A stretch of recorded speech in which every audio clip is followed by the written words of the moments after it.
So here's how we break down a chicken into a 10-piece country cut. First things first, we're gonna have the chicken with the cavity facing towards us, and we're gonna have the legs here. We're gonna make 2 incisions alongside, in between the leg and the breastbone. It's important at this stage to try to keep as much skin on the breast as possible. That's going to be the most delicate part later when we're deep frying. The skin is very likely to come off. So you just navigate a little bit closer towards the leg. Don't need to make a deep incision. And then we're gonna pop the hips, the thigh bones out of the socket. So just feel that, all right, popped out. We're gonna flip it over. And if you bunch them together a little bit towards the spine, you're gonna see we have 2 little mounds here. That's the chicken oyster. Very delectable part of meat, piece of meat. There's no reason for us to waste it, so we're gonna make sure we get that. So if you pull the thigh towards the spine a little bit, you're gonna see that the oyster pops out a little bit, and it's gonna help guide you. So we're gonna move the knife around it and then cut down the spine to free the leg. So got that little oyster popped up. You can just pull away a little bit. Leg number 1. All right, we do the same on the other side. Oyster is plumped up a little bit, cut around it, down, leg number 2. All right, we're gonna flip the chicken back. So we have our legs here. We'll cut those in half a little later. So now we're going to remove the spine. Just a little detail for me when I'm removing the spine. I want to keep as much of the rib cage on the breast as possible. Again, the skin on the breast is very delicate. It's very likely to fall off when you're deep frying if you're not careful. So we just want to give it as much assistance as we can. So keeping a bit of the rib cage here on the back towards the spine will help anchor the skin to the spine and anchor the skin to the breast as well when you're frying it. So I like to make an incision along the breast. And then again, this is the rib cage here, and the same on the other side. I'm gonna keep the knife as far away as possible to keep the rib cage intact. So I'm gonna cut downwards a little bit, and then pull back. That's going to expose the wishbone, the clavicle bone, and the neck. So then I just take the tip of the knife, punk downwards, same on the other side, and then that should free us with a chicken back, which is obviously great for stock. That's what we do with it in the restaurant. We turn it to bone broth. And we're keeping, again, it was cut very close to the spine so that there's as much of this rib cage as possible on the skin. Okay, back there. All right, so now we still have what was the head of the chicken facing us. We're gonna remove the wings. So again, you can see how pronounced the rib cage is on the chicken. The wing is pretty straightforward. There's a small articulation at the shoulder that we wanna work around.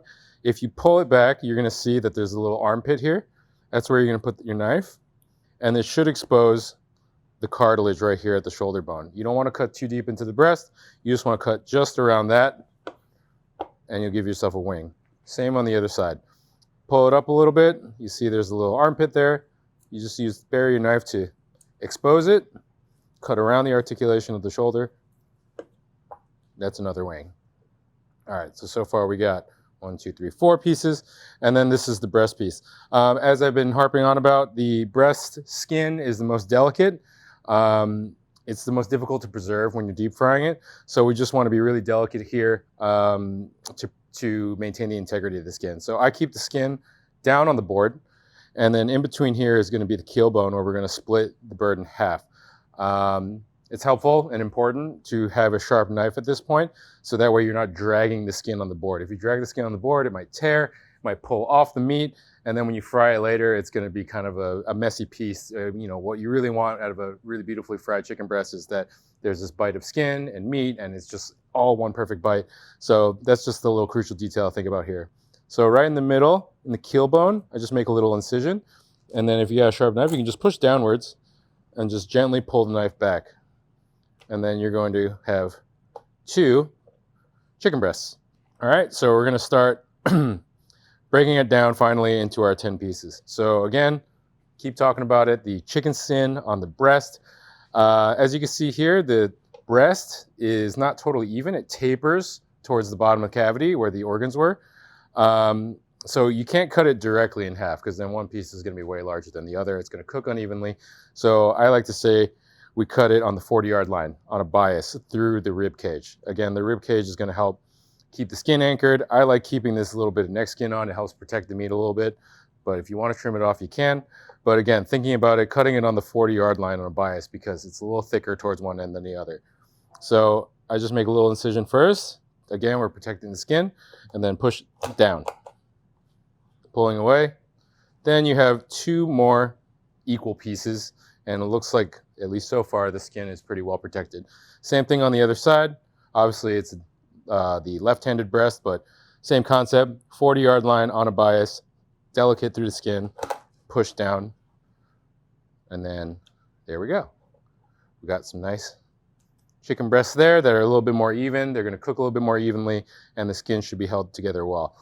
Then we have our 2 wings, and then finally we're going to cut our legs. So at the articulation of the knee on the inside joint, it takes a little bit of practice, but you'll start to know exactly where the chicken knee is. So I like to just go right here at the joint, and if you get right in between the cartilage, you don't really need any pressure at all. It'll cut right through. And that is our drumstick, our thigh. Then we do the same on the other end. So you'll know you got right through the middle if you're not seeing any red. If you see some red, that means you cut like right through the marrow. There is a natural separation at the knee joint there that you can learn to aim for, but it just takes a little practice. And that way you can just cut through it rather seamlessly. So here we have our 10-piece country cut, 2 thighs, 2 drums, 4 breast pieces with beautiful skin on them, and 2 wings. How to break down a chicken. Subscribe to our channel and visit ChefSteps.com for more tips, recipes, guides, and tools to help you level up in the kitchen.